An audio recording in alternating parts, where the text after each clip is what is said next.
Remember back in the old days? You know, the 1990s, when clothing was made in sweatshops by child labor? Well, just like other fun fads of the 90s, such as fanny packs, acid wash jeans, and Full House, apparel industry labor abuses are back! The truth is, clothing companies haven't really improved the terrible working conditions in their factories since they got caught and called on it by consumers in the 90s. Instead, they've spent millions of dollars on PR campaigns to make you think that sweatshops are a thing of the past. They've even gone so far as to woke wash us, like in this recent Nike ad, featuring athletes synonymous with positive social change. Believe in something, even if it means sacrificing everything. If Colin Kaepernick is willing to shill for Nike, they must be okay, right? Nope.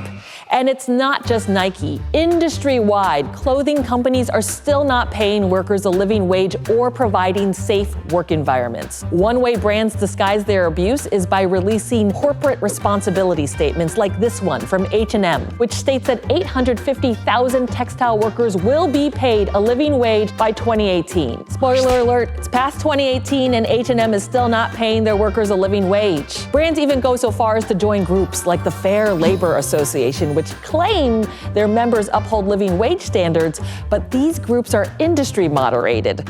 That's like having football players referee themselves in the Super Bowl. Hot one, hot two. I'm the Super Bowl champ. Even luxury brands such as Gucci, Versace, and Louis Vuitton fail to pay their workers a living wage. Oh, did you assume that those $2,000 designer purses were made by highly skilled Italian craftspeople who are well paid and enjoy a wondrous array of benefits such as healthcare, long holidays, and leisurely espresso breaks? I wish. I'm not even Italian.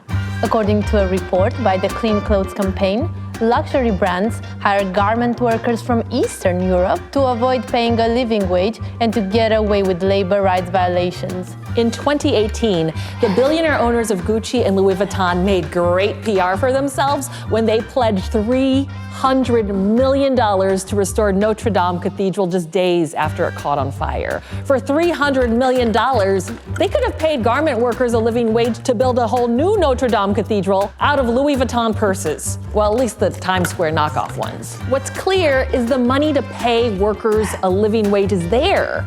Brands are just too greedy to part with it. Meanwhile, fashion CEOs are among the richest people in the world. Their flashy lifestyles are so dazzling, it's easy to lose sight of the modern-day slavery their wealth is built on. Take Blackstone CEO and man posing for his charity bachelor auction photo, Stephen Schwarzman. Blackstone is an investment company that has owned portions of apparel brands such as Versace and Jack Wolfskin. Schwarzman is so filthy rich that for his 70th birthday party, he had trapeze artists, camels, and a guest appearance by Gwen Stefani. That's right, becoming a septuagenarian wasn't gonna stop him from behaving like he's on MTV's My Sweet 16. The party's tab? $20 million.